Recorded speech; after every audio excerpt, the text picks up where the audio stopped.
Just have a look for a few seconds and think how it is different from the previous one. We are not creating object over here.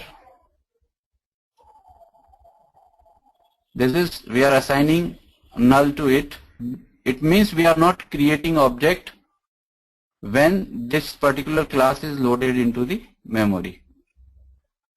Instead, we have getInstance method that checks for my instance is equal to null,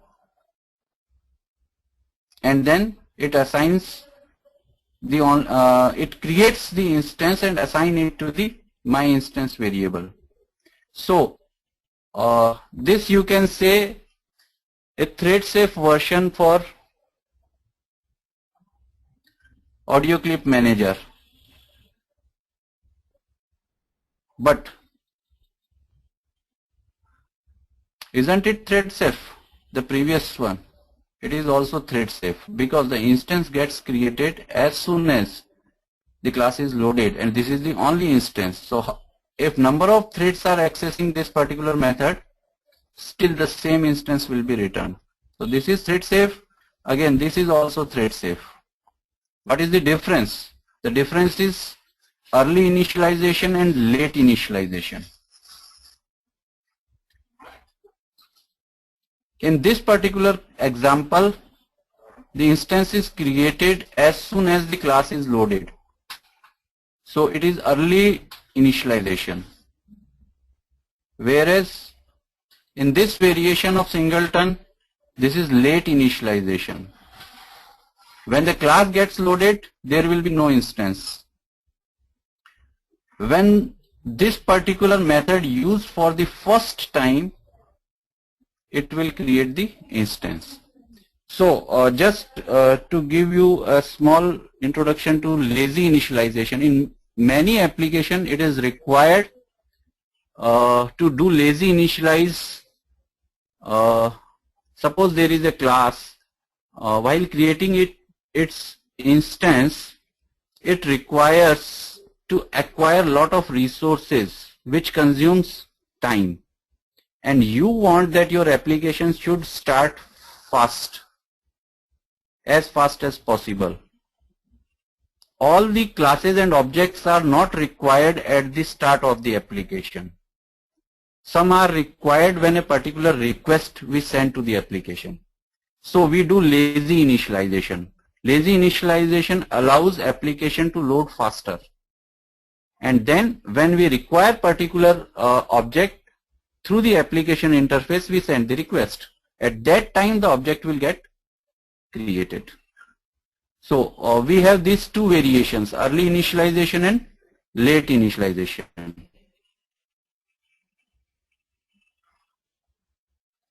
Now this is the audio clip manager code to use the singleton. So if you go through the code, there is a method play. It will check for if previous clip is not null, continue to play the previous clip. And this is a play method where you can send a new clip and it will stop the previous clip and start playing the new clip and make the clip as previous clip. Then there is a loop and then another loop and then stop method. So this is the code. We should not much worry about this code because we are studying at present the singleton pattern. Now another variation in singleton. If you are sure that you don't require any instance and you need much, your concentration or your requirement is mainly on the performance, you can say a static class as a singleton. We can say a class is static if all the members of the class are static and the only default constructor must be private. Why it must be private? Because we don't want to allow creating instance of this particular class. And the class must be declared final. Why to declare final? Because we don't want that it should get inherited. Because if we do not use this final keyword with the class declaration, subclasses can be created out of it and the instance will exist within the subclass instance. So we should declare the class as final. So there is already a kind of singleton class in the standard Java class library. If you have used math class, I think most of you must have used the math class. It is a static class. You always use math dot. So its purpose is to wrap the number of common mathematical functions, and actually instance is not required for this, but the performance is required. And static class and methods within the static class are much faster than the methods that execute through the instance. So math class is created as a static singleton class.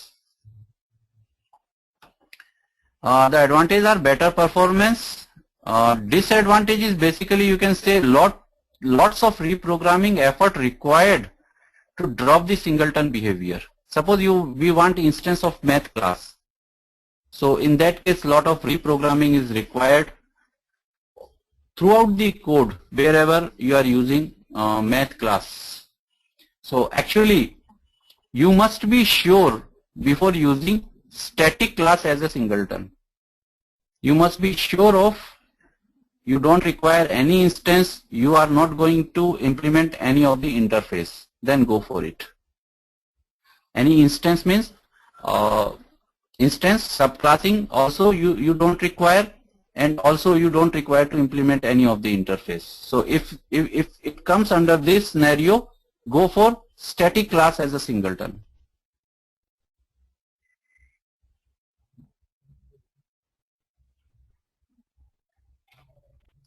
Other consequences, you can easily change the singleton to allow a small number of instances where this is allowable and meaningful. So there can be situations where you need 2 instances or 3 instances that you can control through some of the static counter within the class.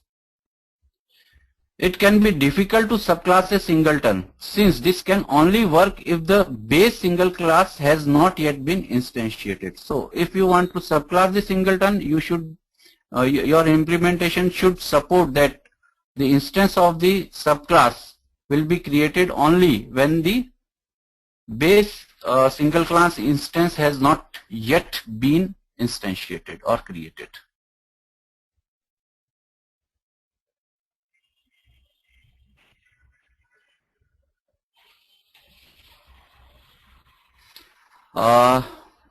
You can use singleton pattern with many other patterns. In particular, it is often used with abstract factory builder prototype patterns. In cache management, a singleton is functionally similar to cache that contains only one object, and object pool, managing an arbitrary large collection of similar objects. So these are a few of the patterns that require or might need singleton pattern to work with.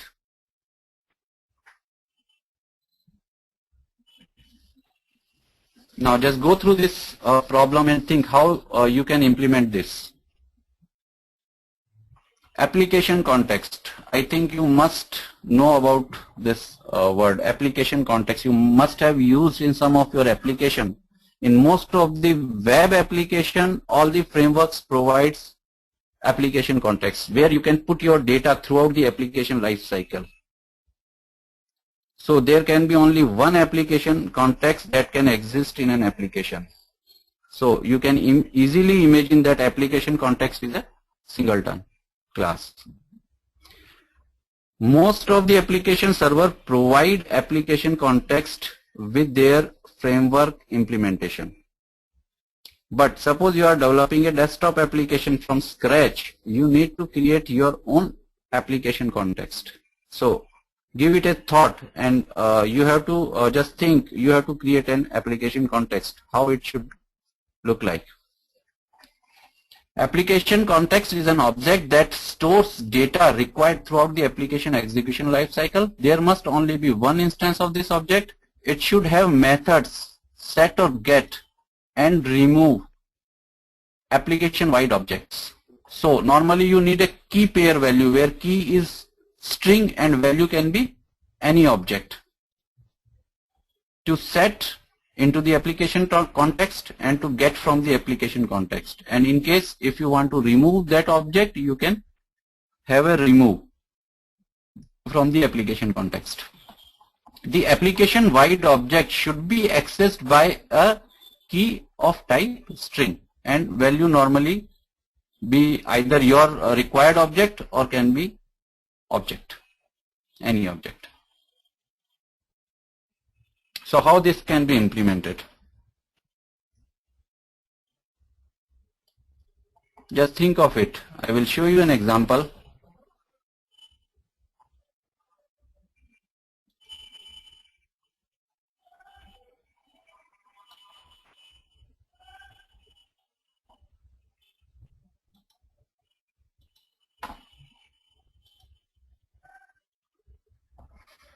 So I have already created my application context and I am using that my application context in my singleton demo.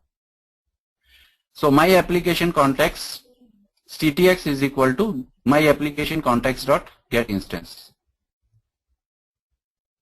I am putting some data, put data, CTX dot put data, hello world, hello world. So this becomes the key and this becomes the object. Another data where key is singleton, this is a singleton pattern, this string is data. And now I am putting key as time and a calendar object. And now this is the portion where your rest of the program goes. So in case if you require this particular instance again in your applications at some other location, your code should be similar to this. Just my application context CTX02, some other reference, and then you can call the my application context dot get instance method. So this particular method will return the same instance where you can get the data out of your application context. So this is the use of my application context, and if I run this program,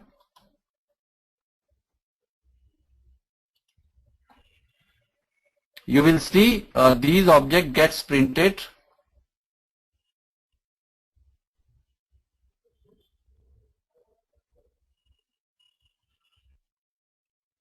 on the output window.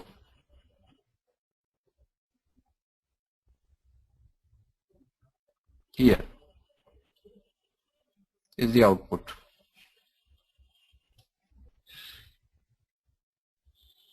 So it works well. Now let's look at the my application context.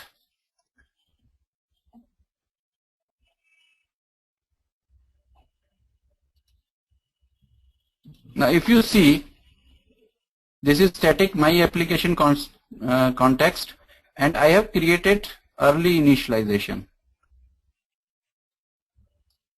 There is a map that will keep key and value pair of objects where key is string. This is only a constructor which is private, and it creates the hash map instance for this particular map app data.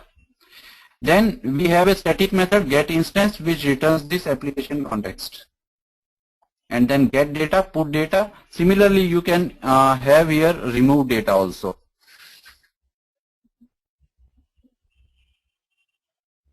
So this is a very simple implementation. Now can you tell me what will happen if this is a heavy operation? I mean to say your application needs to be loaded faster, whereas my application context is somehow a costly object. It is having different operations, different resources somewhere over here, we need to do a lot of processing, suppose over here and here. And it takes time, and we need to load our application faster. So what should we do? The lazy initialization. So let's make the change in this code for lazy initialization.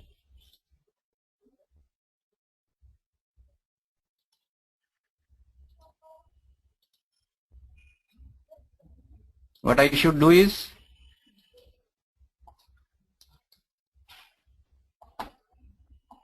I want to initialize when the class loaded. Instead, what I will do is,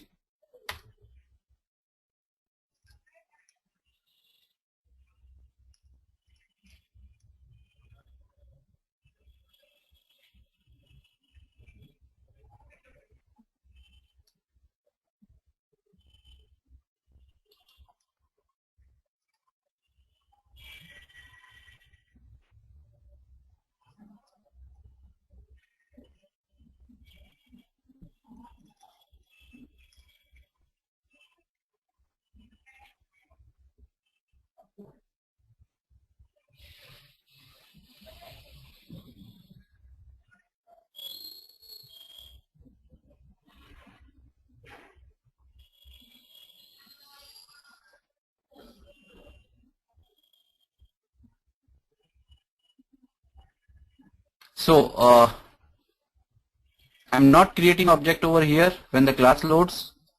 Instead, I create object when there is a first call to get instance, and during the first call, app context appctx will be null, and it will create a new instance and will return. But this is not suitable for multi-threaded application. This is another variation. If you are sure that your application is a single threaded application, this is going to be the best solution for the lazy initialization of singleton. But if your application is multi-threaded, you need to put synchronized keyword over here. So this is lazy initialization. Okay, but now think of, a lot of work is going on within this method, or maybe the synchronization is happening on this method, whereas we need to synchronize only this particular portion. That is actually creating the object. So how we can do it?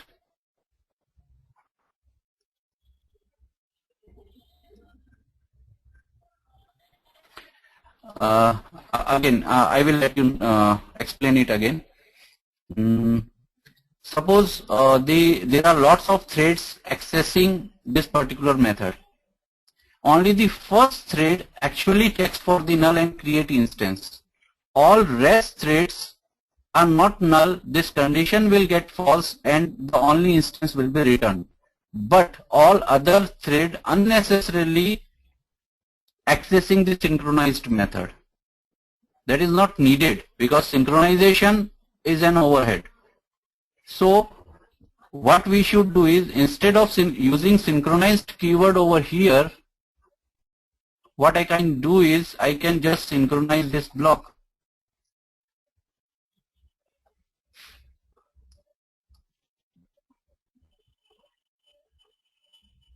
Synchronized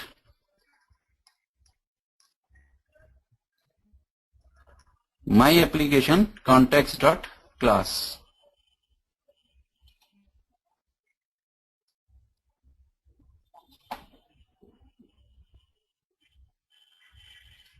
And put this line inside.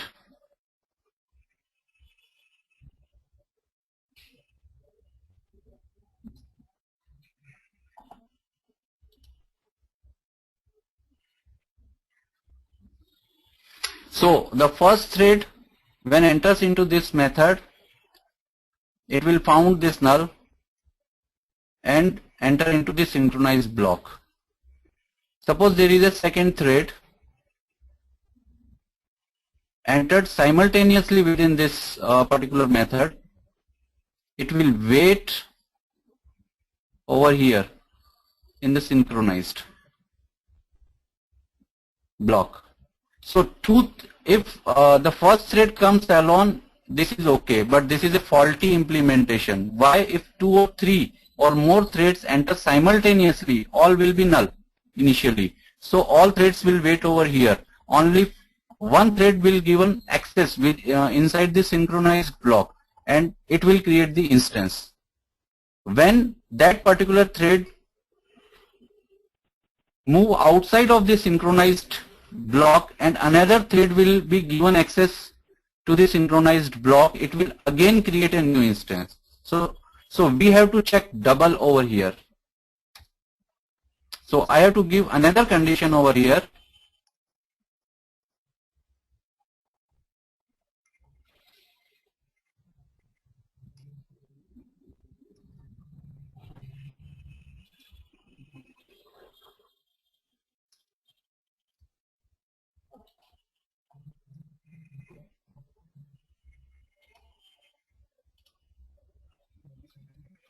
Now, if suppose there are more than one, suppose 2 threads are accessing for the first time, and one thread is given access to the synchronized block, whereas the another thread is waiting for its turn.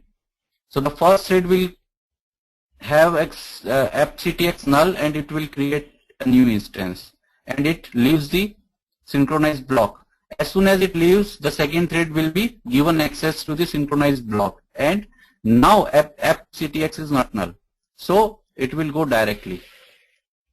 So this problem is resolved.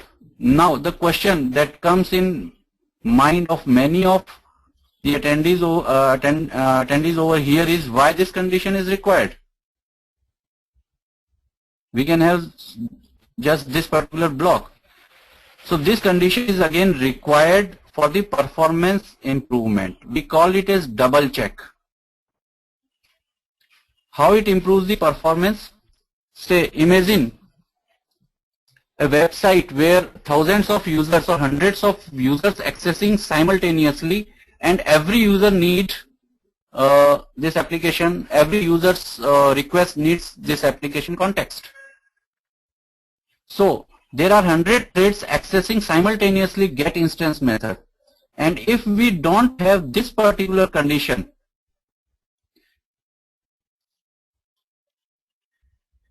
it will be a bottleneck over here. So are you getting me?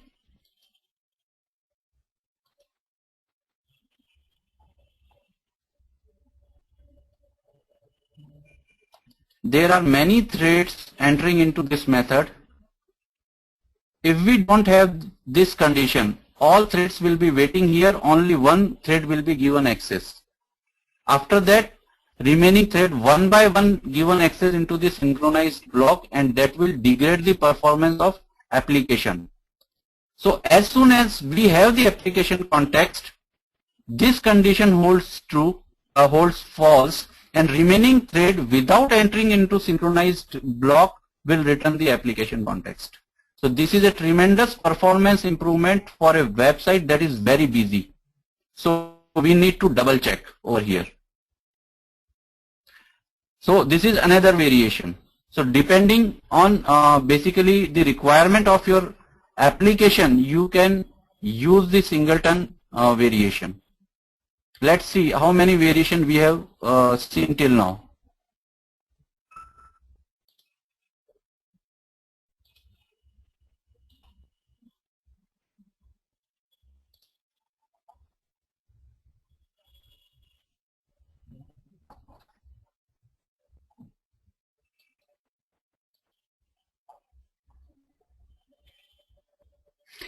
We have seen static